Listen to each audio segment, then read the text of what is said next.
Documenting a procedure in AHLTA is easy if you use the tools we have available today.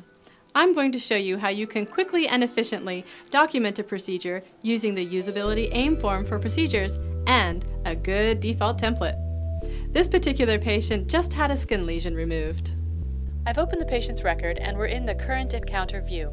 Notice that the screening and vital signs information has already been entered. The procedure has been completed, so now it is time to document it. Let's open the SO module to begin. One of the most important steps in this whole process is to select the right Usability AIM form for procedures from the drop-down menu. This is key to documenting a procedure quickly and efficiently. Make sure you keep your list of templates short and sweet, so you can quickly find the one you need. We'll enter in the chief complaint, and then we'll go ahead and enter in some additional details in the HPI box. Make sure to add sufficient detail in this section. This is key to making your note readable for anyone who needs to review it later on. It is possible that this AIM form looks a little bit different than the one you're using, and that's okay. We're continually updating these forms to make them more efficient. We could easily add in other information, but in this case it isn't necessary. Just because you can add documentation doesn't necessarily mean you need to. Only fill in what makes clinical sense, or what is required locally. In this case, since alcohol, tobacco, and L&P details were already recorded in the screening and vital signs modules, we don't need to redocument them here. Since family history is not relevant to the procedure, we'll skip that section. Again, the fact that you can record information doesn't necessarily mean that you have to.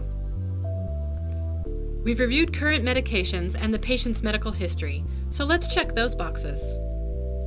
And then head over to the Common Procedures tab.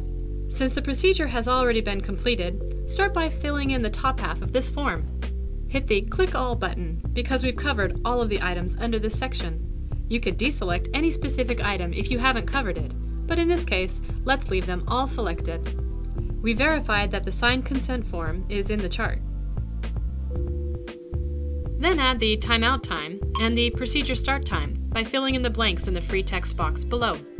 Now go to the lower portion of the form where common procedures are listed. Notice that each of the listed procedures has a button associated with it. When you click on the button, notice that a free text box area opens and contains boilerplate text for the particular procedure. Since the patient had an excisional biopsy, let's open this section, select the excisional biopsy box, and then fill in all of the blanks in the free text box area. This is a great feature of the Usability AIM form for procedures and should save you a lot of time. In addition to entering information in each of the blanks, you can also change any of the boilerplate text as appropriate.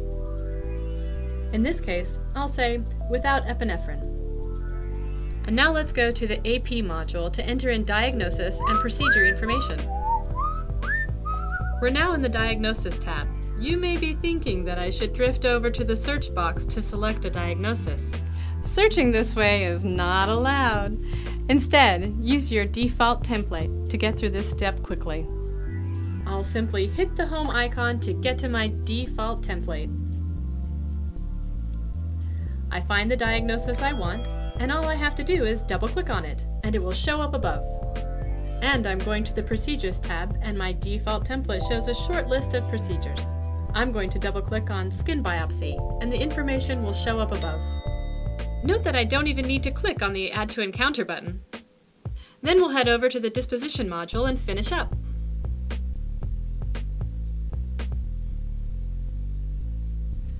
I'll have the patient follow up with their PCM in about 5 days, or as needed. Then I'll add some additional instructions for the patient in the free text box.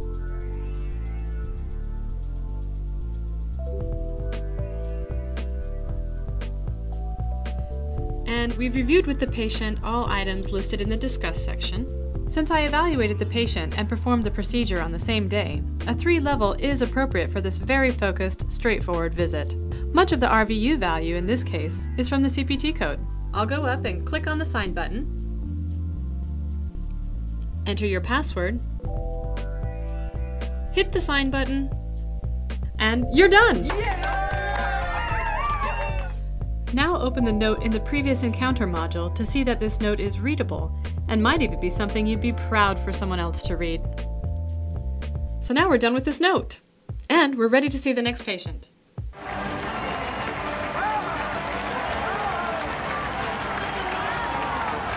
So you can see that documenting a procedure in AHLTA is easy if you use the right usability AIM form for procedures and a good default template. Want to learn more? Explore the website for more information, videos, tips, and tricks.